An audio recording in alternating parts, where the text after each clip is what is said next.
You're listening to the Angry Marks Podcast Network. How can you beat this? How can you top this? The Faces of Fear, the Dungeon of Doom, the Varsity Club, the Army of Darkness, the Taskmaster, Kevin Sullivan. Kevin, how are you? Thank you very much for the compliment and great intro. I hope I can hold up to it. And Morningstar, the NWA champ, that means a lot, my man. Congratulations. Thank you a lot. Yeah, I mean, so Kevin, people. Go ahead. No, I was going to say, with the recent passings of some of our beloved wrestling friends, we lost Tommy Rogers, we've lost Buddy Landell, we've lost Dusty. I guess I wanted to get your thoughts first, Kevin, on somebody who's been in the business and I'm sure has worked with all three of them extensively. Yeah, I worked with all three of them, especially Dusty. There was a period of 4 years of my life where I wrestled them every night, just over 300 nights a year. And he was a phenomenon. He was an icon. At one time, he was over better than anybody in the wrestling business because he was going up to New York wrestling Superstar Billy Graham for the WWF belt at the time. He was wrestling the NWA champion for the belt. He was going in and wrestling the AWA champion. He was selling out from Maine to Florida to St. Louis to Houston. I mean, Dusty was really one of the first big, huge money drawers around the country when we didn't have national television like we do today. And Buddy Landell, I knew Buddy for when he was a kid. I was really happy when I saw him the last time. He had turned his life around, and he had done well financially, and everything seemed to be going for him. And next thing you know, you hear he passes, and the same thing with Rogers. I mean, I've wrestled him a lot in tag matches. They were terrific. They were the Fantastics, and it just goes to show you, we're all just passing through this place. So don't take yourself too serious, and try to do the best you can because you never know. I'm sure when Buddy got up that day, he was only 54, and he had everything going for him. I'm sure he didn't think that was going to be his numbers up, So. Right. We never know when it's going to be up. Yep. So, Kevin, I wanted to ask you, did you choose professional wrestling or did pro wrestling choose you? Well, I think there's a word I kind of cringe at when I hear it, and I don't mean to insult you guys. It's Mark, because we all are that, and I think it's fans. We're the only ones that call ourselves Marks. Everybody else calls themselves fans, and fan means fanatic. I mean, by the time I was 11 years old, I was booking matches on a piece of paper. And of course, I was putting myself over, you know what I mean? I was going over everybody. And, I had wrestled amateur as a kid. I started wrestling amateur that's big in Boston. I started wrestling at 8 years old. I wrestled high school. I got a scholarship. I didn't go. I did go, but I flunked out and dropped out, or whatever you want to say. I didn't attend classes. But I think we all, when we watch pro wrestling, there's very few of us that didn't fall in love with it and want to be one. There's some guys that didn't, but I mean, I think we all, whatever it is, whether it's the super comic book character or the ultra villain or the flash or the pizzazz, the grease paint, the music, whatever it is, I think that, if you get it in your blood, you're gonna find it or it's gonna find you, you know. So with me, it kind of, found me because I had been wrestling amateur at a place called the Boston YMC Union, not at a second lowest athletic club in the, United States. And this guy that was, and I always thought wrestlers were huge, and this guy came up to me and said, you want to work out? And he's only 160 pounds, but he's from South Africa, where they use all kinds of weight differences, you know, junior, welterweight. And he didn't wrestle professionally because his family owned a diamond mine that was beneath him. And he said to me, would you like to try to be a pro wrestler? I said, yeah, but I wouldn't know where to start. And that's how I started saying Philly. So I guess that's a long way of saying the business found me. You know, you've carved out a career as one of the most consummate heels ever in the history of this business. But a lot of people, especially the younger fans, aren't aware that you spent the majority of your early career as a face. Did you find it more difficult being a face or being a heel? Well, I always thought after you become a heel that the babyface thinks your job is to make them look good, make them look better, make them look fabulous, and then they'll beat you. You know, but I think that was a good, and I was very lucky as a young guy to get a break early to work with guys that were much, much better than I was. And I wrestled in Florida really young, and Mike Graham was my partner, so I wrestled the crumb guys that were coming through Florida because I was Eddie Graham's son's partner. You know, I mean, I saw something just the other day, not the other day, but the Cauliflower Alley Club I went to the first time this year, and there was a picture of me and Mike and Lou Thez. Lou Thez was our partner. I mean, that's dating me for sure, but I mean, there was so many great talent, and it was a different time and a different era. And, I got to wrestle, some really good guys. So, and then when I went up to Vince, my job was, I was the guy they wrestled before they wrestled Bruno. So I had a very, and then I went to San Francisco and had a little run there and different places. But I think you got to put time in to learn both sides. Yeah, and I think being a babyface certainly helped me. This is the Undisputed Wrestling Show, brought to you by the Angry Marks Podcast Network, the very best in mixed martial arts and professional wrestling. I am going to tag off to the Bearded Wonder, Zane Paisley. What do you got for the Taskmaster, Kevin Sullivan? Well, Mr. Sullivan, or Kevin, thank you so much for coming on tonight. I don't know if you watch Discovery Channel, but it is Shark Week. So I want to hear your thoughts on John Penta. Oh, John Penta, you know, I say, if people don't understand this, okay, if you look at the show when we were there, 95% of it was reality-based. The NWO, Guerrero, Malenko, Benoit, all those guys, except for one guy who had creative control. And he wasn't going to wrestle guys that could wrestle. So he gave me the orders, and I had to take him. He had creative control, and because in my head I wanted to turn him heel way down the line, okay? Because the babyface run was over, but I had to make him feel comfortable for me.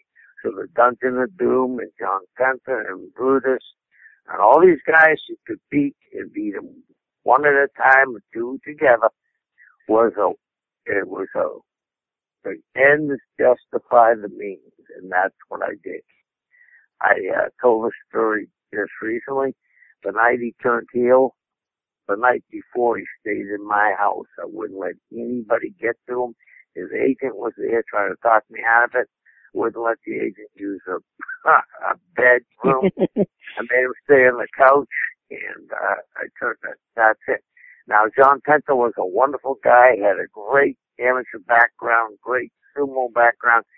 If it was today, I would never have thought about using that. I didn't come up with the shark gimmick.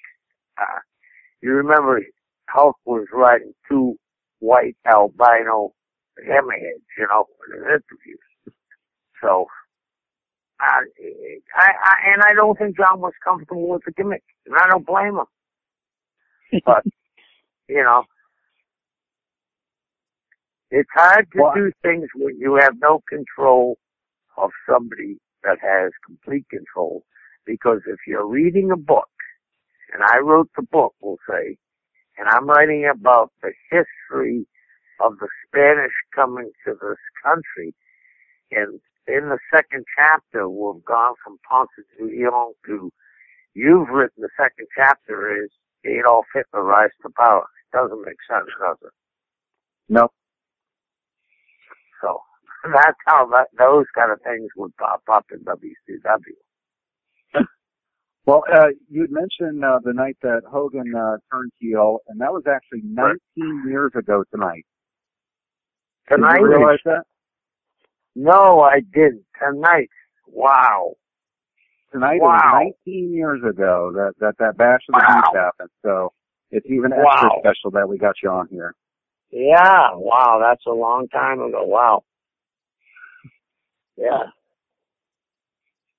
Well, and I've got a good friend named Sign Guy, and I know that you've hung out with him before, and he'll be on. He's going to be a guest on our show after you're done. Any special message that you want to send to Sign Guy? Yeah, please tell him. Here's the thing about wrestling, and I'm sure the champ there can verify this and see if you think what I'm thinking. A referee is very important in the match. It's not just the two wrestlers, it's the referee. And a great referee is a guy you don't even know is in there, but when he does things, he's doing them at the right time. He's turning his head not so obvious. It's maybe he's been spun around or something. Tell Sign Guy, I think he's one of the best referees I've ever been in the ring with. And I sure appreciate that's high praise. Yeah. He works his ass off. He's really respectful, and he's a real student of the game. And I really enjoy watching him work. Because I watch everybody, you can have two of the best guys in the ring, and if the referee doesn't know what he's doing, he's going to make it harder for them. And then you can have it on the other hand, a great referee with two young guys that have just started, and the referee can talk them through it because he used to talk me through it quite a bit, Well, I will pass that along to him, and that is very high praise coming from you, sir. I just have one final question for you, and then we'll pass it along, because we know that your time is short with us tonight. But what do the fans remember you more from these days? Do they talk to you about Dungeon of Doom, or do they talk to you about Varsity Club? I think what's happened is the network has brought us all back to life, and they've been showing the Nitros lately. And they've been showing this era right now. And it's when Nash and Hall first came in, and the Bash of the Beach is coming up in about a week and a half. So, I mean, and I think that is a mistake on their part. They're showing era where wrestling was the hottest it ever was, not just WCW, but WWE. And now and they had two different sets of talent. Now you're showing the same thing on the net, on your network. You're showing that exciting period, and now you're showing Not that these guys aren't great, because they are, but they got so much TV to fill. They have to wrestle each other so many different times a month. You know what I mean? Mm-hmm. And it isn't like they run a long program that lasts a year or something, or 6 months. It's like, boom, on to the next thing. So, it's going to be interesting to see whether that network makes them. My personal belief is that someday, in the near future, NXT will be what WWE is. And they'll work it off the network. That's my opinion. I may be way off. Did you see the special on 4th of July, the Beast in the East special? No, I didn't. I haven't been home. I got a reality show that I just started. I came off another one, and we just shooting the pilot, so I was off. What happened in that? I would like to know.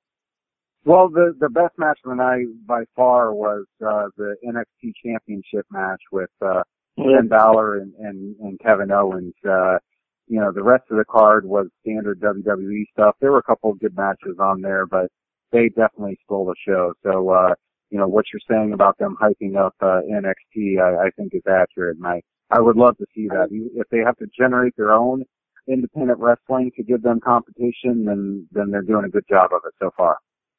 Yeah, and obviously I didn't even know that, but obviously if you do that, if you put that on a pay-per-view, and you know that's going to steal the show, you're kind of getting behind this product and saying, okay, maybe they've been around a long time, and maybe they just need to be, I don't know if you guys are sports fans, but I mean... Absolutely.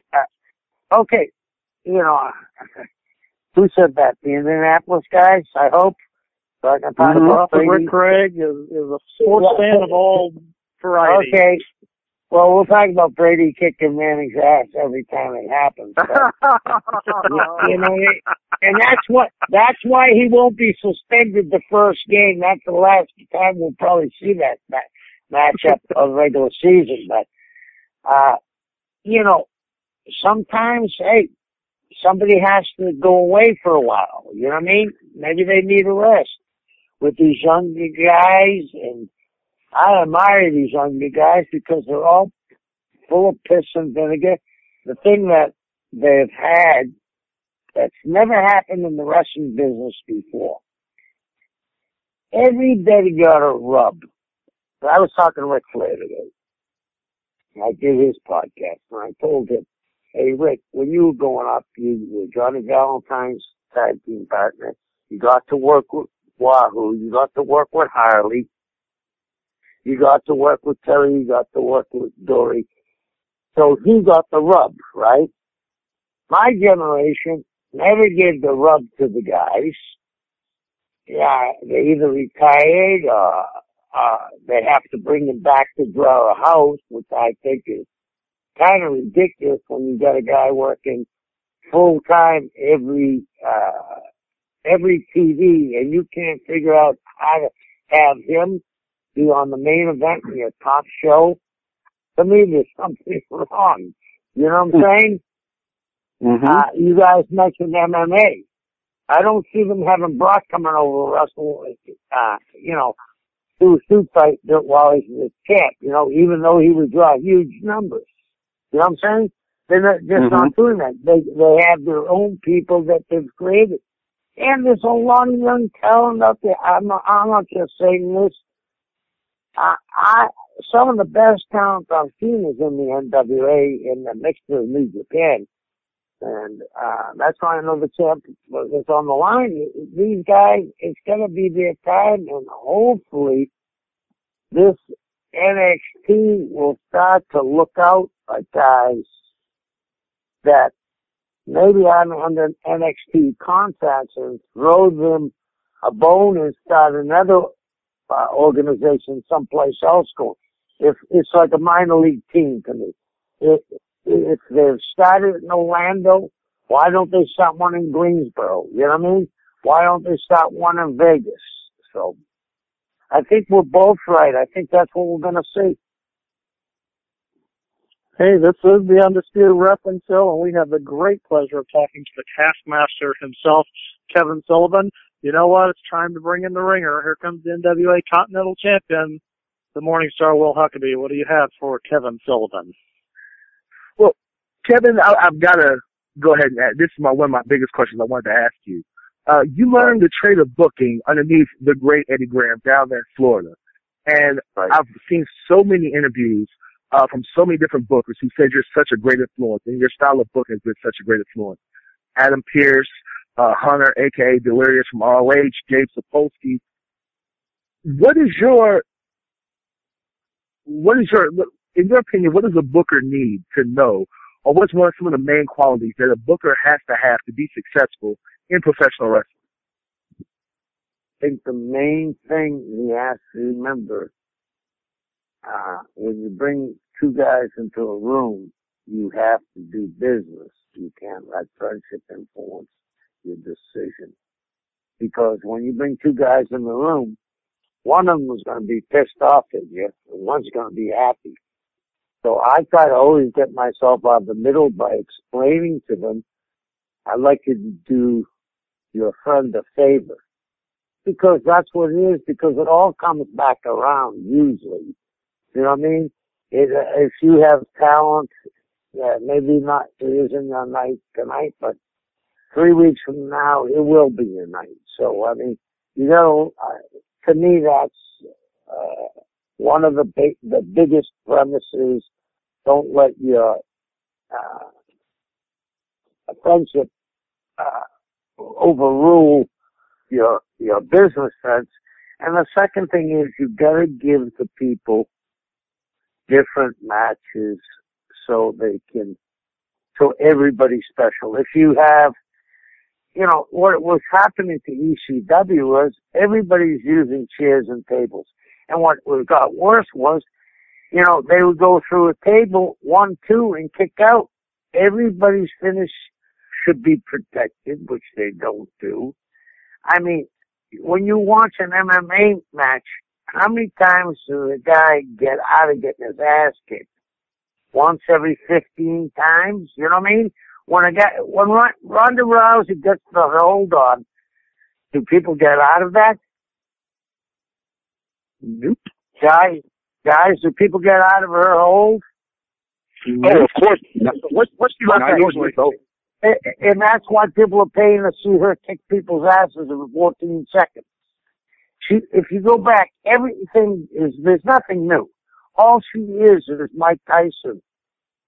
She's knocking people out in a minute, and you don't think you're getting it done. Well, you're going, wow, that's great. 14 seconds. Good, great, and I agree. But no one else is trying to use her hold. Let me ask you this. If someone isn't directing them to say, don't do that hold, if this hold was as soon as I put it on, they got to tap out. You don't think you tried to do that hold? Exactly. Yes, I definitely would. Yeah, okay, so somebody has told these girls, that's what on this hold, don't even try it. It's kind of hard for these guys that are working now because they're not seeing. I used to wrestle sometimes 3 times on Saturdays on TV before I got to a house show. These guys are wrestling smaller times, so they try to do a lot of stuff to be seen, and they're much better athletes than we were. They're in better shape than we were. But it's what I said. They don't have anybody to pull them aside and say, hey, listen, if you're going to be different, maybe you should come up with this hold. And when you get this hold, you go in and tell everybody in that dressing room, I'm pissing in the corner and this is my mark. Don't anybody use my hold. Don't let anybody use your hold. It's that simple. If Ronda Rousey is the number one box office attraction, and it's because she's putting that hold on, that should say something why nobody else is using it. You know what I mean? Does that make sense? Sir, yes, sir, it does, Will. Okay. I hope I answered the question. I hope I didn't ramble too bad. Oh no, it made perfect, complete sense to myself and anybody that has a shred of common sense. Yeah. Well, you have So how is your... Will. Go ahead. What? I'm asking how's your career going? How are you progressing? Do you think? I think I'm doing very well. I'm traveling up and down the East Coast and heading to Puerto Rico very soon next month. So good. Good. I mean, and that's what you have to do in this day and age. You got to get out there and go, and people have to see who you are, and you're going to get a buzz. I mean, so good luck. I've seen you on YouTube a couple of times, and I was very impressed. And Bruce is bringing the NWA back again, and it's got a real nice flow to it. So I think you guys are going to do okay. And good luck. Thank you. Thank you very much, sir. Yeah. Kevin, getting back to WCW real quick if we can, before you leave us. Obviously, and I say this every week, and I know the listeners are probably tired of me saying I could talk to you for hours, but it's real, it's true. I could talk to you for hours. We know what your career in wrestling is, but I guess I want to tap into that booking thing, because that's something we don't get a lot of people who've had that experience on the show, and I know Will did a little bit. You got into WCW in the middle of the absolute chaotic times of WCW. What was it like at that time trying to book a show with all that talent who had control, I guess? Well, when it first came, when I first took it over, when I first put Nitro together, the only one that had creative control was Hulk. And after that, everybody started going to Eric, and Eric would cave in. This guy, I'd have him written into a show for 2 weeks, and then Eric would say, "Oh, I gave him that week off." And it was, well, I can't use him now. He's going to Japan. Well, you could have told me that 3 weeks ago before I just used him to beat number one babyface, and he's going to be gone for a month. It got very, very difficult, but it was rolling on its own, and you hear stories in wrestling about what in the backstage, and some guys get good reps that don't deserve it, some guys get bad reps that don't deserve it. I've heard pro and con about the NWO, but I'm going to make a statement. Those guys are really professional. They were very, very professional. They're very smart, all three of them. They never, I met Sean Waltman at the time. There should have been only 4 of them, but Eric thought you give a guy 2 shirts and he's over. I don't think, and you hear things about politicians that Nash and Scott were. No, they were trying to stay alive in a swimming pool that was filled with sharks.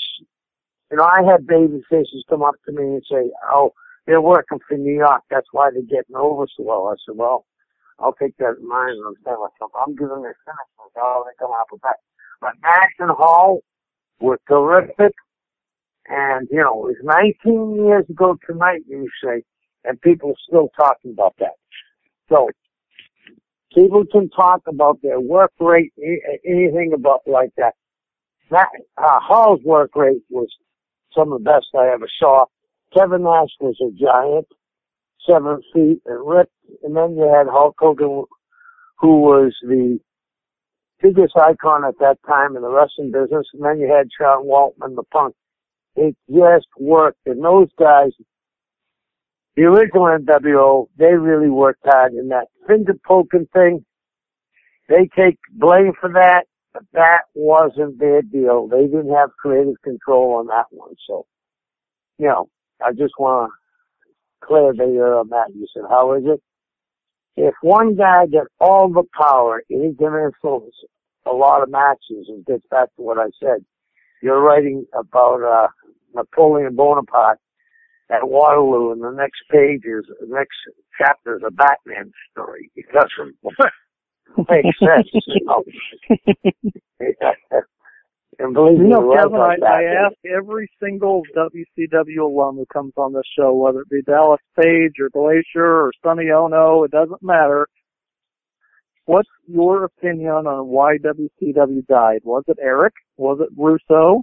Was it Time Warner? Was it the NWO? Was it a combination of everything? It certainly wasn't the NWO, because they blew everything up in Goldberg.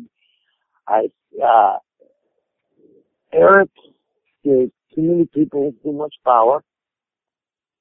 You can't run a baseball team and expect to win when everybody thinks they should be playing that night. But it really was AOL. They wanted to get rid of wrestling, didn't care what the ratings were. And when Russo came, it went from Goldberg, people chanting Goldberg for 2 hours before he came out, to 4 weeks later, he's running from Booker T out of the ring as a heel and begging off and taking bumps and talking. I mean, I made Goldberg Mike Tyson. I gave him the short black boots. I gave him a short black tights. Everybody forgets this, that they always talk about the streak. He got beat the first time I had him on TV. Steve McMichaels beat him. He had a Atlanta Falcons tights on, a Atlanta Falcon jacket. I worked an angle at the beginning of the show where he stole McMichael's 86 Super Bowl ring. Oh, the Super Bowl ring. I remember that one. Yeah, then when I beat him. That was the Nitro. But I took him off TV for 8 weeks, and then I cut his hair. You know, he wasn't completely shaved head then. I shaved his head, gave him the black tights and the black boots, and didn't have him talk. And we were off and running. So, I mean, the talent was, we could have been still making money there and still drawing huge numbers, but AOL, that was the worst merger in the history of mergers. It should have been Time Warner buying AOL, not the other way around. After they did that, their networks, both from TBS and TNT, have never recovered from that. Their ratings are the lowest. So I don't think it might have been a little harder to get rid of the wrestling if you were still drawing like you were, but it was beneath them. They didn't want anything to do with wrestling. Now, you had the privilege in Georgia of having a young Jake Roberts and the Road Warriors and people like that working with you. During that time, did you see their popularity coming? I mean, the Road Warriors is pretty obvious, but did you know Jake would become as big a star as he was? Absolutely. His interviews were some of the greatest. I try to steal a lot of my stuff from Jake. Jake was, and Jake was a smooth worker. And I mean, you got to remember when he went to New York, everybody was jacked to the gills except Jake. You know what I mean? So he stood out. Everybody else was screaming ridiculous interviews, you know what I mean? Jake, you had to turn up the TV to listen to what he was saying. He was like Charles Manson or Hannibal Lecter. Everything he spoke was intelligent, you know, and he was quiet. Yeah. He's a guy, I'm glad to see that he's got his life together. He's a guy that went through some tough times, but he's come through them.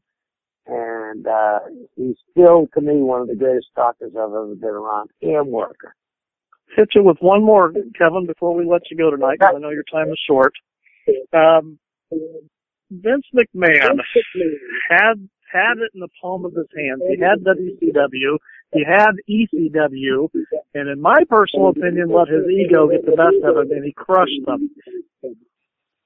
if he would have kept, especially WCW, alive, 99.9% of wrestling fans wouldn't have known any the wiser. He could have had two companies still at the top of their games battling each other. Instead, he decided to kill it. Do you think his ego got the best of him, or was it the right decision?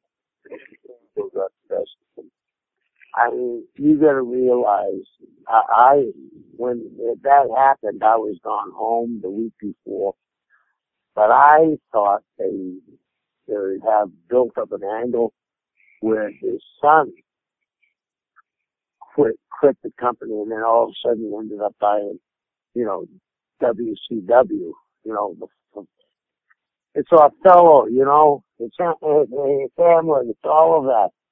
It's Shakespeare. I mean, I think, but he couldn't do it because it wasn't the WWE. And I think the stigma illusion to WCW for so long that he couldn't separate that. Like I said earlier, you gotta separate friendship from business. Sometimes you gotta separate the ego from doing business. And I agree with you 100%. I guess that's my answer. Yeah, I agree with you. It was his ego that destroyed it. Kevin, tell us a little bit about what you got going on. You got that reality show that you want to talk about. You got your own podcast that you want to talk about. What's going on in your world? That's about it. I mean, I'm lucky enough that I live right here on the beach, and I lucked out by getting a reality show because I was on a reality show last year called The Legend of McDodge, and you're spinning it off.